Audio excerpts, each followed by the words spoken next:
quando você tira o foco daquilo que tem valor, você começa a dormitar, pestanejar, cochilar.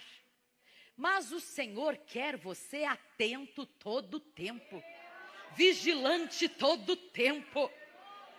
Não quero com isso dizer que agora você tem que andar alienado do que se passa na terra, no mundo, no Brasil, na cidade de Jundiaí, no estado de São Paulo. Ah, vai ter eleição, nem sabia. Não, não é isso.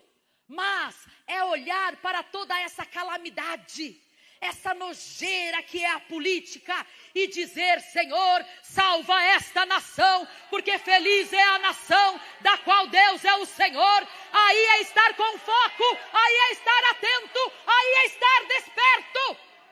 Não é ir para o WhatsApp, brigar com seus irmãos, suas irmãs em Cristo. Bolsonaro na veia, Bolsonaro é o que vai vencer. Esse Lula isso, esse Lula aquilo, aí vem outro. Não, eu consegui meu carro no governo do Lula, e começa aquela briga, aquela contenda, aquela dissensão. Está perdendo o foco, meu irmão, está perdendo o foco, minha irmã. O foco deve ser nenhum nem outro, mas Deus como governante deste povo, desta nação, deste Brasil. Aleluia, aleluia, aleluia. Nós nos politizamos demais. É errado isso, pastor? Olha, como cidadão, não é errado. Não é errado. Nós temos que conhecer o direito, nós temos que conhecer o dever, porque isso é cidadania. Nós temos que conhecer os partidos políticos, temos que votar conscientemente. O voto é secreto, né? Mas dá uma olhada para minha cara aqui. Eu vou lá para Curitiba votar. Eu vou lá para Curitiba votar no presidente que eu desejo que assuma no começo do ano. Eu vou lá para Curitiba votar. Dá uma olhada para minha cara se eu sou comunista ou se eu voto em comunista. Só para falar uma prévia para você. Mas o nosso foco, ultimamente, meus queridos, está caminhando numa direção muito perigosa para a igreja. Muito perigosa. Primeiro lugar, Hebreus 10:37. Porque mais um poucochinho de tempo, e o que há de vir, o que há de ser, o que tem que acontecer, esteja quem estiver no poder, seja comunismo, seja capitalismo, seja socialismo, seja anarquismo, seja monarquia, seja parlamentarismo, seja presidencialismo, seja governo híbrido de uma corte internacional, seja o que for, o que há de vir, virá. Não estou sendo fatalista e negando a nossa responsabilidade de votar. Nós precisamos votar. Porém, e se as urnas eletrônicas forem fraudáveis? Ah, mas e o voto de papel? Cadê o voto de papel no Brasil? Ah, mas então eu não vou votar. Mas se você não votar, você não está exercendo seus direitos políticos, seu dever, sua obrigação como cidadão. Ah, pastor, mas eu vou fazer o que em primeiro lugar? Essa é a questão. Qual que é a nossa prioridade? Me escute. Suporte a minha loucura por alguns minutos. Eu quero esclarecer algo muito importante para a igreja aqui nesta manhã. Muito importante. Eles estavam preocupados se Jesus iria restaurar o reino a Israel naqueles dias. Por que eles estavam preocupados desse jeito? Bom, Jesus é o Messias. Ele já provou. Ele curou cegos, curou paralíticos, ressuscitou mortos, andou sobre as águas, mandou o vento e o mar obedecer à voz dele. Ele fez tanta coisa extraordinária. E agora ele ressuscitou. Então ele é o Messias. Só que eles entendiam a messianidade de Jesus errado, porque eles interpretavam Jesus como Messias, um Messias político, mais ou menos um Messias daquele tipo assim. Ele entraria em Jerusalém montado num cavalo branco e diria para Anás e Caifás: sai daí, seus bandidos, seus falsos profetas.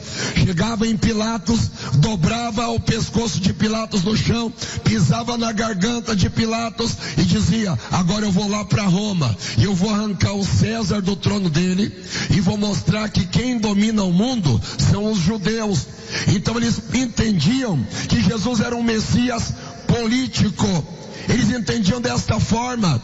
Jesus falou claramente para todo mundo entender em alto e bom som: o meu reino não é deste mundo.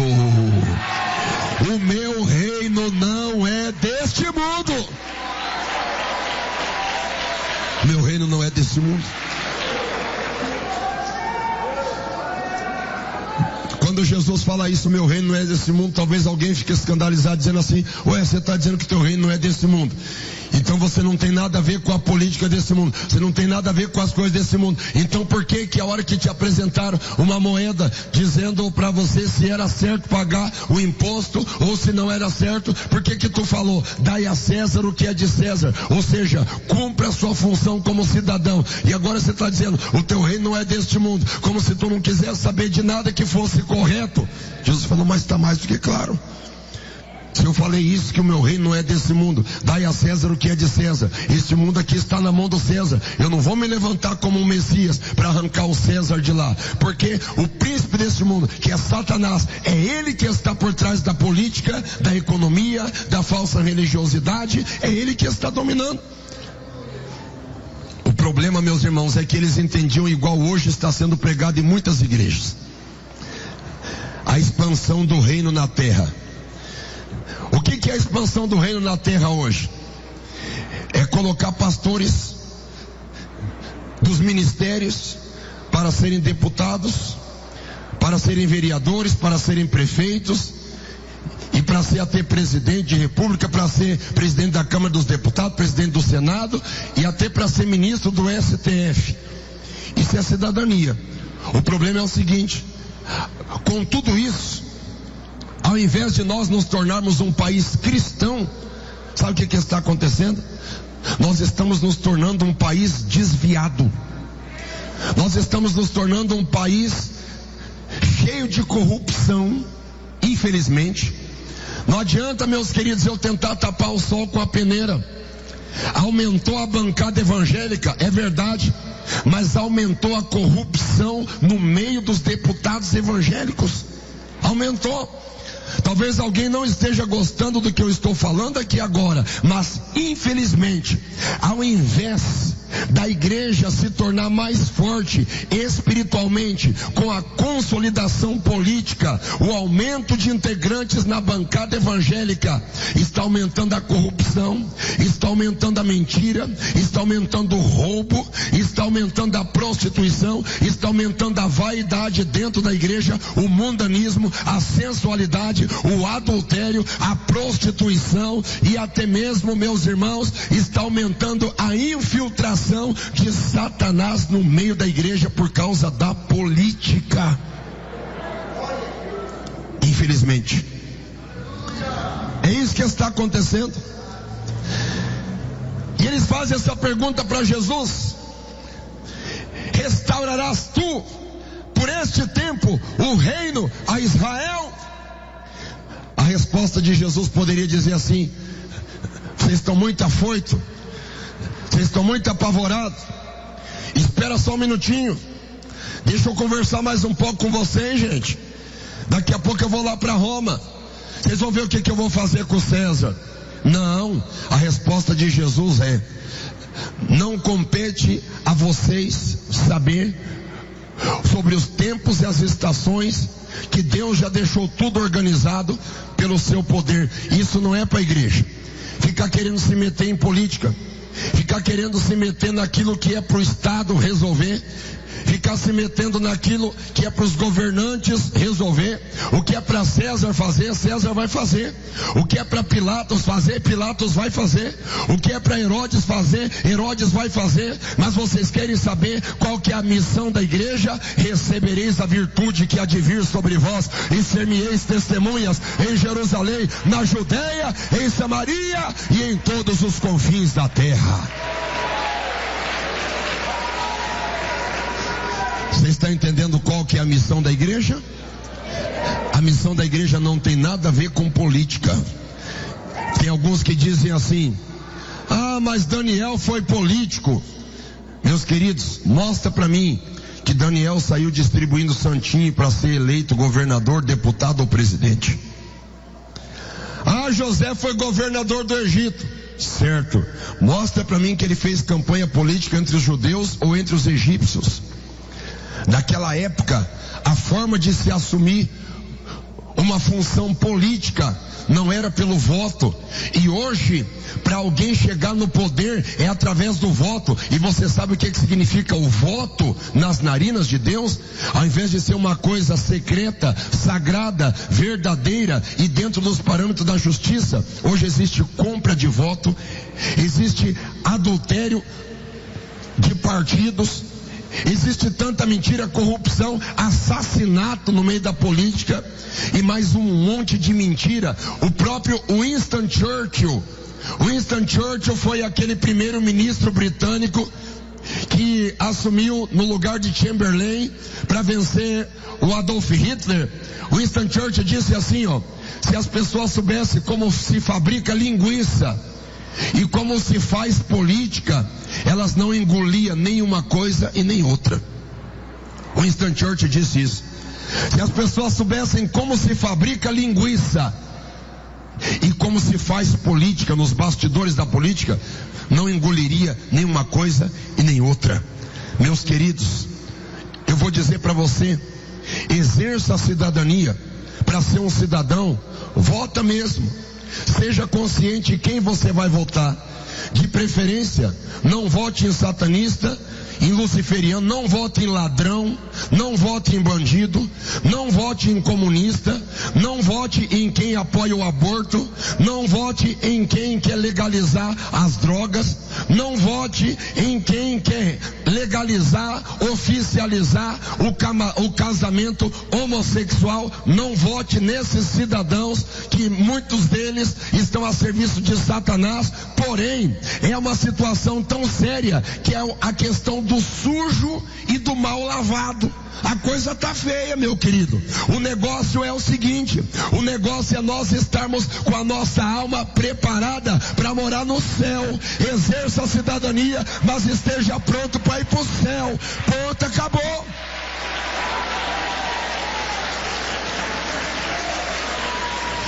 Diga glória a Deus. Sincera e honestamente, a função da igreja na terra não é política. Não é política. De vez em quando nós oramos por alguns candidatos que querem ganhar para ser deputado ou para ser, sei lá o que eles quiserem ser, né? Nós oramos por eles aqui. Oramos para Deus abençoar, para Deus ter misericórdia, para Deus expulsar os demônios também, porque tem bastante. Mas uma coisa é certa: a função da igreja não é política. Está certo o missionário quando ele falava que se a igreja Deus é amor se envolver com televisão, com política e com casamento depois do divórcio, a igreja Deus é amor vai ser derrotada igual às outras.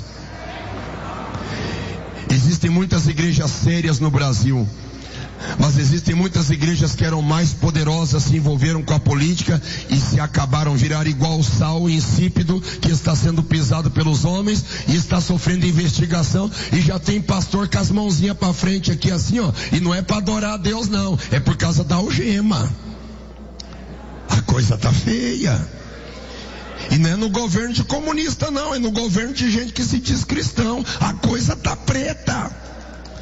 O negócio da igreja é esse: recebereis a virtude que há de vir sobre vós, e ser-me-eis testemunhas em Jerusalém, na Judeia, em Samaria e até o confim da terra. A função da igreja é outra. A função da igreja é outra. Diga glória a Deus. Vamos prestar atenção um pouquinho nesta outra parte do versículo 8. Mas recebereis a virtude que há de vir sobre vós, e vocês me serão testemunhas em Jerusalém, na Judeia, em Samaria e nos confins da terra. Vamos prestar atenção rapidinho nesse versículo. Que versículo amplo. É um versículo que teria muito assunto para nós comentar aqui nesta manhã. Mas veja comigo. Recebereis a virtude. A palavra virtude no original grego é poder. A palavra virtude no original grego é algo extraordinário. Quem já estudou física sabe que a única coisa que faz ser possível a realização de trabalho é a energia. E quando a Bíblia fala de poder, quando a Bíblia fala de virtude, a Bíblia está dizendo: recebereis a virtude que há de vir sobre vós, o poder que há de vir sobre vós. E a palavra poder aqui é dunamis. A palavra dunamis no grego significa duas coisas. Dunamis vai dar origem à palavra dinamite, e dunamis vai dar origem à palavra dínamo. Sabe o que é o dínamo? Aquela peça fundamental para fazer o motor girar. Exatamente isso. Quando a Bíblia está dizendo: recebereis a virtude que há de vir sobre vós, Jesus está dizendo: vocês não precisam se envolver com política para ter poder. Vocês não precisam se preocupar em ser uma igreja rica financeiramente para ter poder. Vocês não precisam se preocupar em ser uma igreja catedrática e altamente intelectualizada para ter poder. Inclusive a igreja Deus e Amor não cresceu pela intelectualidade. A igreja Deus e Amor não cresceu por causa do dinheiro ou da riqueza, porque a maioria de nós somos descendentes de quem foi pobre de marré. A igreja Deus e Amor também não cresceu envolvida com a política. Sabe como foi que a igreja Deus e Amor cresceu? Com pessoas pobres, humildes, a maioria nordestino, caboclo, e pessoas de origem pobre, pessoa caipira, sertaneja. É claro que tem alguns que são bem sucedidos no meio também, mas é minoria. A igreja Deus e Amor cresceu pela virtude do Espírito Santo, pelo poder do Espírito Santo, pela graça do Espírito Santo de Deus. Isso que fez a nossa igreja crescer. Foi isso. Você sabe o que é virtude? Sabe o que é virtude? Você sabe o que é dínamo? Dínamo é aquela peça que faz o motor girar. Quando você tem o poder do Espírito Santo, a tua vida tem hora que parece que está travada. O poder do Espírito Santo vai lá, destrava, e a roda gira e as coisas acontecem. Isso é o poder do Espírito Santo na sua vida. Aleluia. Quem dá glória a Deus? Quem dá glória a Deus? Quem dá glória a Deus? O negócio é o seguinte: o negócio é nós conhecer como é que o mundo funciona, porque os filhos das trevas são mais prudentes que o da luz. E pode ter certeza que a vontade de Deus é que tenha mais médicos, advogados, juízes, engenheiros e promotores que sejam cristãos no poder público do que satanistas e luciferianos. Mas se você for perguntar, a maioria dos filhos de crente e os crentes, se você pergunta para eles se eles gostam de estudar, eles não gostam de estudar, eles nem de escutar uma pregação dentro da igreja, eles gostam de escutar. Nós ainda temos que melhorar muito. Esse é o nosso lado de cidadania. Mas por outro lado, nós temos que exercer a cidadania pisando com o pé esquerdo na cidadania, e o pé direito tem que estar no céu. Tem que estar com a mente ligada no céu. Quem está ligado no céu aí, diga glória a Deus. Levanta a mão e diga assim: meu Deus, salva o Brasil. Meu Deus, salva o Cabana. Meu Deus, salva a minha família. Meu Deus, tem misericórdia.